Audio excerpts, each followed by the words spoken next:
एक और बड़ी खबर आ रही है। कठुआ में राजबाग में देखे गए कुछ संदिग्ध, जखोल इलाके में देखे गए संदिग्ध, और आपको बता दें कि संदिग्धों की तलाश जारी है। सुरक्षा बलों ने सर्च ऑपरेशन शुरू कर दिया है। बताया जा रहा है कि बीती रात कुछ महिलाओं ने कठुआ के राजबाग के जखोल में कुछ संदिग्धों को देखा था, जिसके बाद इसकी खबर पुलिस को दे दी गई, जिस पर सुरक्षा बलों ने सर्च ऑपरेशन शुरू किया। इलाके को घेर कर तलाशी ली जा रही है। तो कठुआ के राजबाग में कुछ संदिग्धों को देखा गया है और अब जखोल इलाके में कठुआ के ही संदिग्धों की तलाश की जा रही है, जिसके लिए सुरक्षा बलों ने सर्च ऑपरेशन भी चलाना शुरू कर दिया है। बीती रात कुछ महिलाओं ने कठुआ के राजबाग के जखोल इलाके में कुछ सस्पेक्ट्स को देखा था, जिसके बाद इसकी खबर पुलिस को दी गई, जिस पर सुरक्षा बलों ने सर्च ऑपरेशन शुरू किया। इलाके को घेर कर तलाशी ली जा रही है।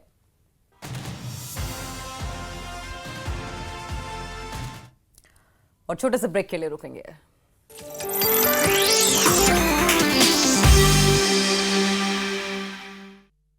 अगर दर्द से परेशान।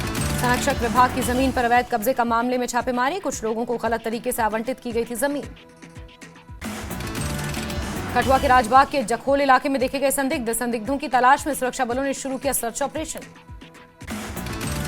कुछ महिलाओं ने जखोल इलाके में संदिग्धों को देखा था, जिसके बाद पुलिस को दी गई खबर। इलाके को घेर कर की जा रही तलाशी। शिमला में आज सुखू और वहीं दिल्ली एनसीआर में आवारा कुत्तों के मामले पर डॉग लवर्स की बड़ी जीत हुई है। सुप्रीम कोर्ट ने पकड़े गए आवारा कुत्तों को टीका लगातार वापस उसी इलाके में छोड़ने का आदेश दिया है, जहां से उनको पकड़ा गया था। आपको बता दें कि यह फैसला 3 जजों की बेंच ने सुनाया। जस्टिस विक्रमनाथ, जस्टिस संदीप मेहता और जस्टिस एनवी अंजारिया की बेंच ने डॉग लवर्स के हित में यह फैसला सुनाया। सुप्रीम कोर्ट ने आवारा कुत्तों को शेल्टर होम भेजने वाले अपने ही आदेश में संशोधन किया है। सुप्रीम कोर्ट ने कुछ बातों को सख्ती से लागू करने का आदेश दिया। सुप्रीम कोर्ट ने कहा कि सार्वजनिक स्थानों पर आवारा कुत्तों को खाना खिलाना प्रतिबंधित है और ऐसा करने वाले व्यक्ति के खिलाफ उचित कार्रवाई की जाएगी। कुत्तों को सार्वजनिक रूप से भोजन कराने की अनुमति नहीं है। आवारा कुत्तों के लिए अलग से भोजन स्थान बनाया जाए।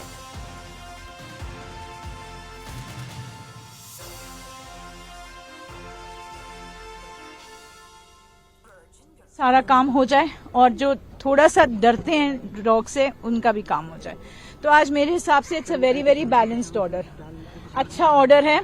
उन्होंने ये कहा है और सबसे बड़ी बात उन्होंने सारे स्टेट्स को इन्वॉल्व कर दिया इसमें, सुओ मोटो, कि सिर्फ दिल्ली नहीं है, this will cover all the states. That's a very, very thoughtful, remark that they have made, the observation that they have made. Then एक modification उन्होंने किया कि all the matters which are pending in all different courts in different states will all be brought to the Honorable Supreme Court. तो जितने भी matters हैं with regard to dog issue जो चल रहा है, सब जगह से सारे ट्रांसफर होके सुप्रीम कोर्ट के सामने आ जाएंगे, which is I think it's an excellent order. Aggressive dogs हैं जो बाकी जो रेगुलर डॉग्स हैं उनकी स्टरलाइजेशन होनी चाहिए। जो अग्रेसिव डॉग्स हैं उनको पॉन्ड्स में लेके जाना चाहिए। वहां पे हमें थोड़ी सी तकलीफ होने वाली है, बिकॉज वो लोग कैसे आइडेंटिफाई करेंगे। एमसीडी तो सारों को ही उठा के ले जाएगी, सारे बच्चों को उठा के लेके जाएगी। तो that we have to, I think as dog lovers we need to take care of that. तो वो थोड़ा सा हल्की सी मुझे was not very happy with that portion of the order, but otherwise जो rabid dogs हैं, aggressive dogs हैं, according to them they will take to the ponds। के लिए हेल्प कराएं, हम हेल्प कराएंगे, but there should be a proof. अगर आप ये कह देते हैं कि कोई भी डॉग एग्रेसिव है, अगर आप कह देते हैं तो you should have that proof with you, क्योंकि आप ऐसे तो किसी भी मासूम को बोल देंगे और वो बोल नहीं पाएगा। तो वी शुड हैव प्रूफ्स। अगर वो एग्रेसिव है तो हम उन्हें कंफाइनमेंट में रखें 10 दिन के लिए, उनका बिहेवियर देखें। अगर उसे रेबीज नहीं है, उसे कोई प्रॉब्लम नहीं है, तो उसे वापस छोड़ा जाए वैक्सीनेट करके।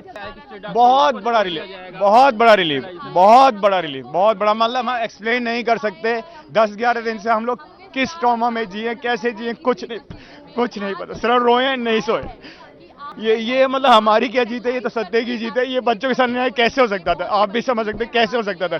महादेव के बच्चे, हमारा कल्चर, हमारी सनातन संस्कृति कैसे पॉसिबल था, नहीं था पॉसिबल। दिल्ली के रहने, द्वारका, दिल्ली द्वारका, मैं 100 डॉग्स को फीड कराता हूँ, ट्रीटमेंट करता हूँ, सब कुछ करता हूँ। मतलब मैं कोई बताना नहीं चाह रहा, पर हम बच्चों की केयर करते हैं और करते रहेंगे, कुछ भी हो करते रहेंगे।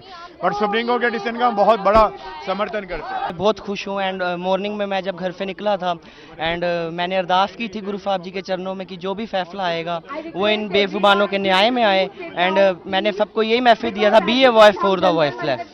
बहुत ज़्यादा खुश हूँ सुप्रीम कोर्ट के इस डिसीजन से। उन्होंने बहुत सही डिसीजन लिया है। 10 दिन से हम लोग इतना परेशान हैं अपने बच्चों के लिए, रात दिन हमें डर लगा रहता है कब उठा लेंगे, कब उठा लेंगे। पता नहीं क्या क्या हुआ है हमारे बच्चों के साथ, क्या कुछ नहीं हुआ।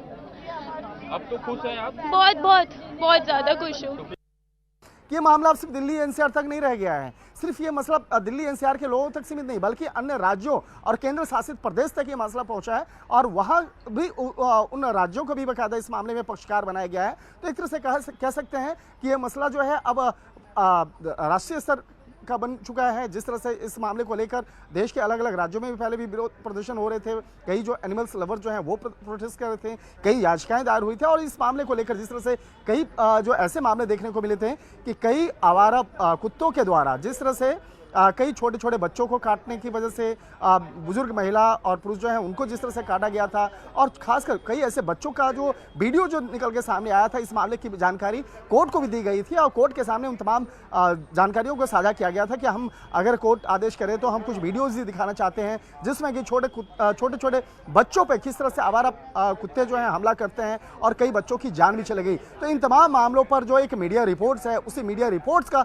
हवाला लेते हुए इस मामले में स्वतः संज्ञान लेते हुए कोर्ट का एक जो पुराना ऑर्डर था उस मामले पे जब आगे कई और भी याचिकाएं दायर की गई और उसके बाद इस मामले पर आगे मामला उसके बाद 3 जजों की बेंच जो है वो निर्धारित की गई और आज जिस तरह से इस मामले में फैसला सुनाया जा रहा है, कहा जा सकता है कि इस मामले पर अभी थोड़ी देर के बाद पूर्ण तौर पर जो तमाम जो ऑर्डर्स हैं इस मामले पर वो आ जाएंगे और जो बेघर कुत्ते हैं इस मामले में 11 अगस्त वाले आदेश पर फिलहाल रोक लगा दिया गया। देखिए 11 अगस्त को जिस तरह से कहा गया था कि शेल्टर होम में रखा जाए, शेल्टर कुत्तों को, आवारा कुत्तों को पकड़ा जाए, पकड़ करके शेल्टर होम में रख दिया जाए। तो इस मामले में जो 11 अगस्त को जो ऑर्डर था उस ऑर्डर पर फिलहाल रोक लगा दिया गया है। और सुप्रीम कोर्ट के इस फैसले पर मेनका गांधी ने खुशी जाहिर की है और आवारा कुत्तों पर लगी पाबंदियों को कम करने पर धन्यवाद दिया।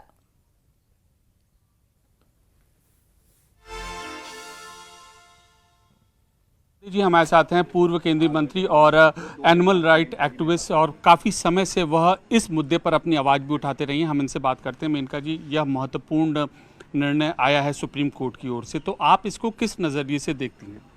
मैं बहुत खुश हूँ और मैं धन्यवाद देती हूँ सुप्रीम कोर्ट को कि इन्होंने बहुत ही सेंसिटिविटी से और बहुत ही अक्लमंदी से और बहुत ही साइंस को लेकर के उन्होंने ये निर्णय दिया है।